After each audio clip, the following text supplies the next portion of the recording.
ദശകം 52 വത്സാപഹരണവും ബ്രഹ്മഗർഭശമനവും അഘാസുര മോക്ഷത്തിലും വനഭോജനത്തിലും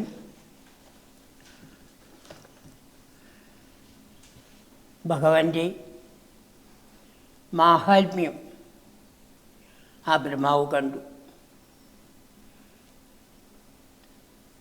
ഇതുവരെയുള്ള ഒരവതാരത്തിലും കാണാത്തതായ മാഹാത്മ്യം. എന്താണ് ആ മഹാത്മ്യം? കഴുത്ത് പൊട്ടിയതായ സമയത്ത് അഘാസുരൻ്റെ പ്രാണൻ പോയി. ആ ജീവാത്മാവ് പുറത്തു വന്ന് നിന്നു, പക്ഷെ പോയില്ല. ആദ്യം കുട്ടികൾ എല്ലാവരും വന്ന് വീണു, പിന്നെ ഭഗവാൻ വന്നു. ഭഗവാൻ വരുന്നത് വരെ ഈ ജീവാത്മാവ് കാത്തു നിന്നു. എപ്പോൾ ഭഗവാൻ വന്നുവോ ആ പാദങ്ങളിൽ പോയി ലയിച്ചു.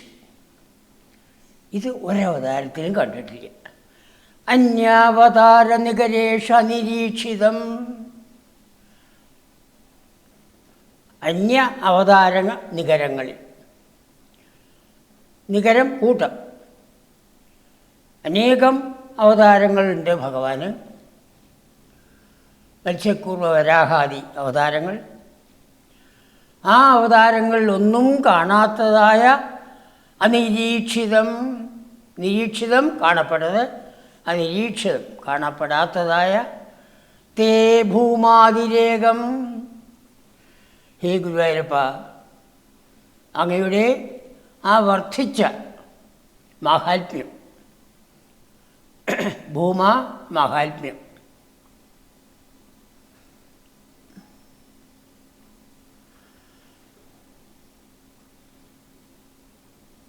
അഭിവീക്ഷ്യ കണ്ടിട്ട്, ഭൂമാ അതിരേകം വർദ്ധിച്ച മാഹാത്മ്യം അല്ലെങ്കിൽ വർദ്ധിച്ച ഐശ്വര്യം. ആ അഘമോക്ഷത്തിൽ ബ്രഹ്മാവ് കണ്ടു. ബ്രഹ്മാവ് ആരാണ്? എല്ലാ സൃഷ്ടികർമ്മങ്ങളും നടത്തുന്ന ആളാണ്. ബൃംഭയതി വർദ്ധയതി പ്രജാഹ ഇതി ബ്രഹ്മ.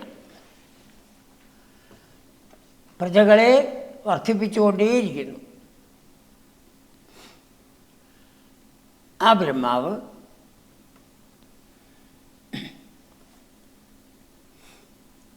പരീക്ഷിതുമനാഹ, ഭഗവാനെ ഒന്ന് പരീക്ഷിക്കണം എന്നുള്ളതായ ആഗ്രഹത്തോടുകൂടി, മനസ്സോടുകൂടി, ആഗ്രഹത്തോടുകൂടി,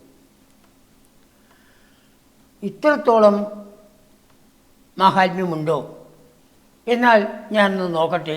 അതായത് എൻ്റെ മായേക്കാൾ മാഹാത്മ്യമുണ്ടോ? അതാണ് പരീക്ഷിതുമനാഹ. സഹ പരോക്ഷഭാവം നിന്നെ. പരോക്ഷം പ്രത്യക്ഷം, പ്രത്യക്ഷത്തിൻ്റെ വിപരീതം പരോക്ഷം. പ്രത്യക്ഷം നേരിൽ കാണുന്നത്, പരോക്ഷം നേരിൽ കാണാത്തത്. ആ പരോക്ഷഭാവത്തിലേക്ക് നിന്നെ നയിച്ചു. ആര്? വത്സഗണാൻ, ആ പശുക്കുട്ടികളെയല്ല. എങ്ങനെയാണ് സാധിച്ചത്? പ്രവിധത്യമായം, തൻ്റെ മായ. എല്ലാവർക്കും മായ ശക്തിയുണ്ട്. അസുരന്മാർക്ക് പോലും ഉണ്ട്. അസുരന്മാർക്ക്, ദേവന്മാർക്ക്.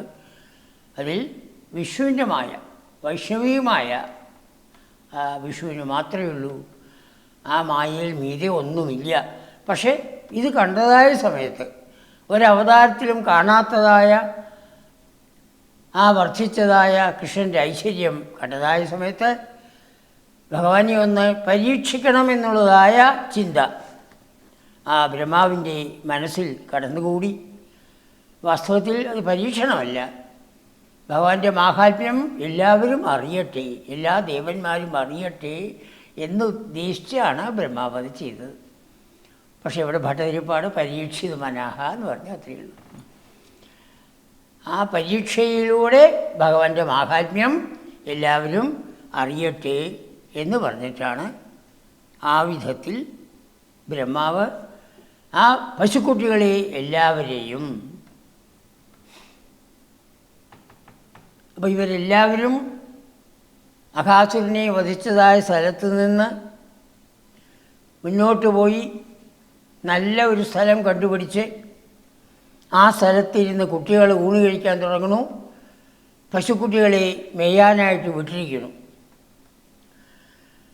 ആ പശുക്കുട്ടികളെ മെല്ലെ ബ്രഹ്മാവ് അങ്ങോട്ട് മറക്കുകയാണ്. പ്രവിദത്യമായാം, തൻ്റെ മായയെ പ്രവിധാനം ചെയ്യുക വെച്ചാൽ പ്രയോഗിക്കുക. ആ മായാപ്രയോഗത്തിലൂടെ ആ വത്സഗണങ്ങളെ, പശുക്കുട്ടികളെ, അവർ ലക്ഷക്കണക്കിനുണ്ടെന്നാണ് പറയുന്നത്. നന്ദഗോപർക്ക് ഇതിന് 5 ലക്ഷം പശുക്കൾ എന്നാണ് പറയുന്നത്. അതാണ് ആയിരക്കണക്കിന് കുട്ടികളാണ് നോക്കാൻ വേണ്ടിയുള്ളത്.